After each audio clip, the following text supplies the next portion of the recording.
Good morning class. So today we will begin with agricultural development. I want you to turn to page number 54. The human population of the world crossed the 7.409 billion mark in the year 2016. To meet the need of ever-growing population, agricultural development is the priority of the present world. Now all that we have studied up till now, the different kinds of farming carried on, the different kinds of crops which are planted. So children, there is a research and development sector in all countries related to agricultural products. So they are always trying to come up with hybrid seeds, hybrid plants which will yield more productivity per hectare. So hybrid seeds are one where two or more different products are fused together or mutated together to come up with a better quality of seed or crop. Now, measures of agricultural development. It is quite possible to raise food production by adopting scientific methods and techniques, especially in the developing countries. Now, land reforms and irrigation facilities.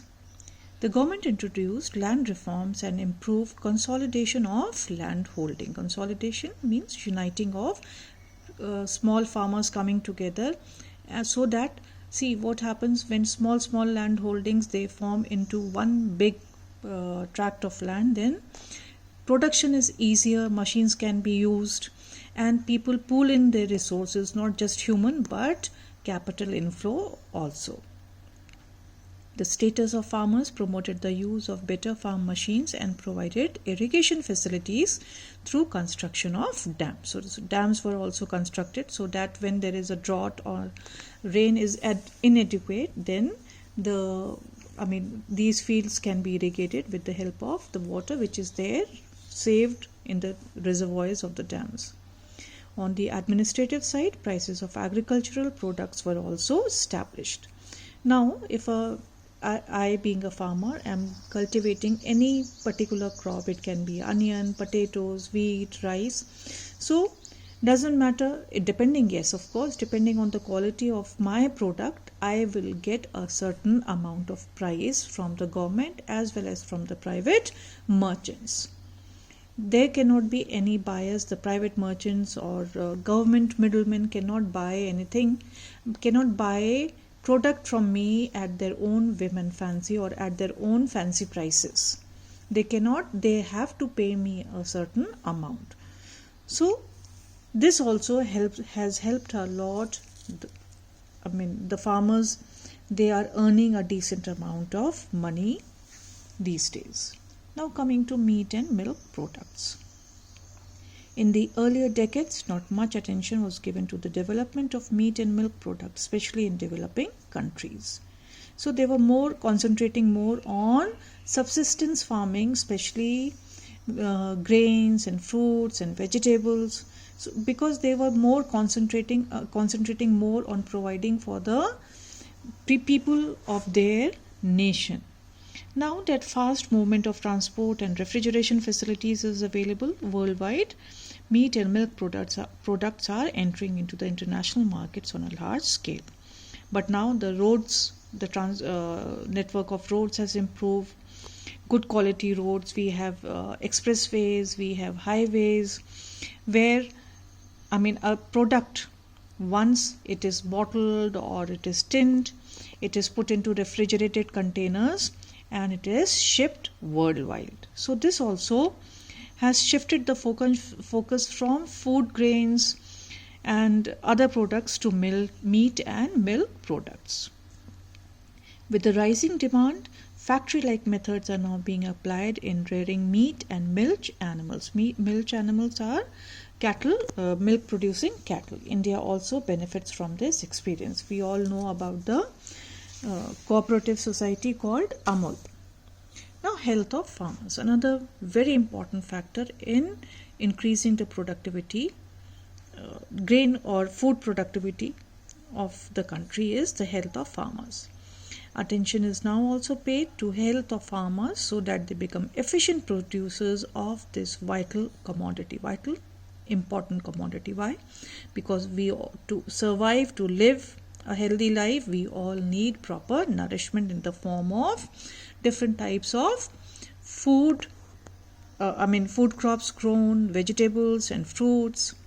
Then looking at alternative food sources. So this here, which department comes in? Comes to help the farmers? The research and development which is going on all over the world. The cereal crops, what are the cereal crops? Which are related to grain, are the staple food of people in most parts of the world. See, people who live in the north of India, they cannot do without their rotis and parathas. Whereas people from down south, they start their day eating rice. People from Rajasthan, they need to have barley or maize in their diet. So these are staple food of people living in different regions where these grains are easily available, and therefore they are easily available at a low price also. They have been used since the dawn of the civilization. Recent efforts are directed towards finding alternative sources to cereals and even meat. Protein-rich sources include protein-rich plants like soybeans, harvesting algae or seaweeds for food. So they are looking into different kinds of products which have been available to mankind and animals all through the civilization, but we were not focusing on them as such. Now,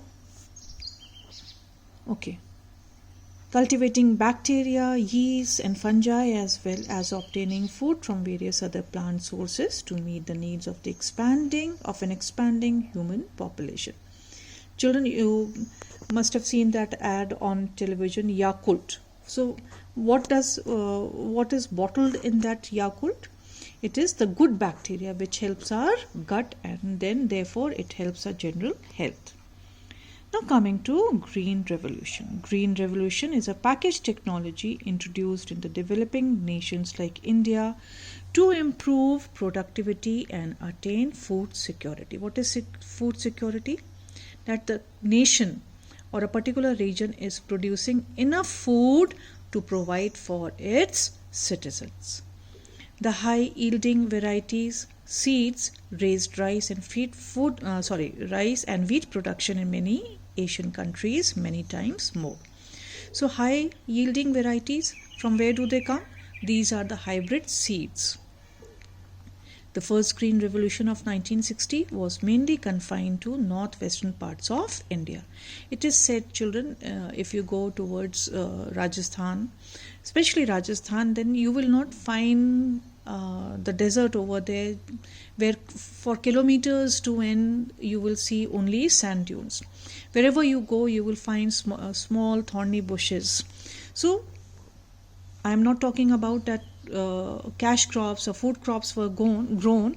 Food crops, yes, also Indira Gandhi Canal, we all know that it is taking water to parts of Rajasthan which was not possible earlier. It is said that during the Green Revolution, to make the area more green, to provide some kind of food for the livestock also, the Prime Minister at the time, Mrs. Indira Gandhi, she had seeds dispersed from the helicopters, and when there was adequate rain, these seeds germinated, and therefore you do not see a barren Rajasthan what it was earlier. Even when you go towards the border areas, when you cross Jaisalmer and you go towards the Pakistan border, that time there also you will, wherever you will look around, you will find some trees, not many, not a forest as such, but yes, you will find thorny trees, thorny bushes, and so on and so forth. Now the second Green Revolution was launched in 2011. Besides extending rice cultivation to northeastern and eastern states, pulses were included in the second Green Revolution. So these were the two important things which were taken up. In India, scientists at the Indian Council of Agricultural Research, so this is the body which looks into the research and development of various food crops and cash crops, not to mention the vegetables as well as oil seeds. We talk about fruits, then we talk about even flowers, because they are also bringing in a lot of money for the farmers, and cultivating it is very beneficial to them. Many efforts have been launched to enhance agriculture in India through rural job schemes, irrigation projects, land reforms, promotion of cooperatives. See, cooperatives, I'll just give one example, that is Amul, provision of electricity. Now most of the villages in India, they do have access to electricity. Irrigation projects, they have tube wells, and if rainfall is inadequate, then there is no means of a canal or a river which can supply water to the fields, then they have tube wells dug, which can always be started with the help of diesel engines. Government is providing subsidy for fertilizers, for different irrigation projects. Then rural people living in the rural areas, they themselves are being employed, absorbed in the development which is taking in the place in the villages, like building of roads, building of storage facilities, so on and so forth.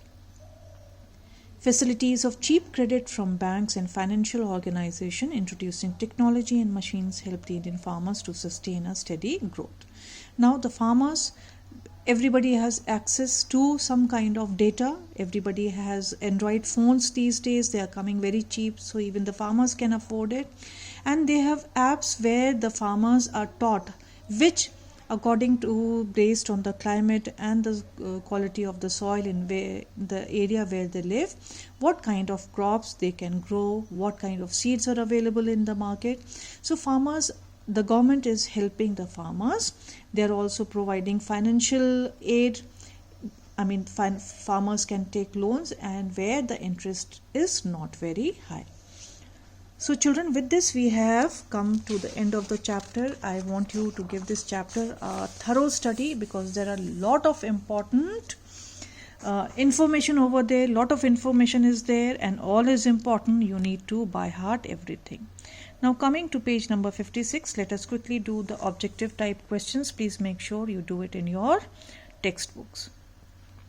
Coffee and apple are not grown under plantation agriculture. Himachal Pradesh, in India, nomadic herding is practiced in Himachal Pradesh. Stagnant water is beneficial for the growth of rice and jute. A package technology introduced in the developing nations like India to improve productivity is Green Revolution.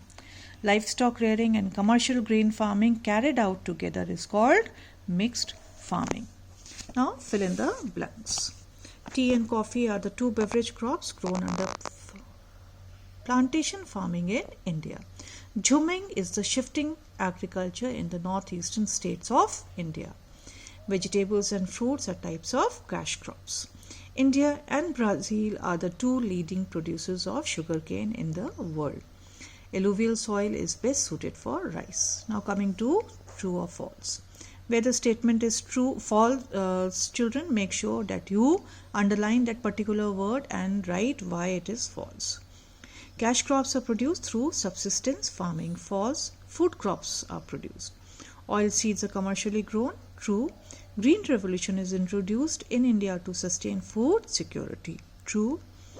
Rearing of meat and milk animals has been increased with improved roads and infrastructural growth. True.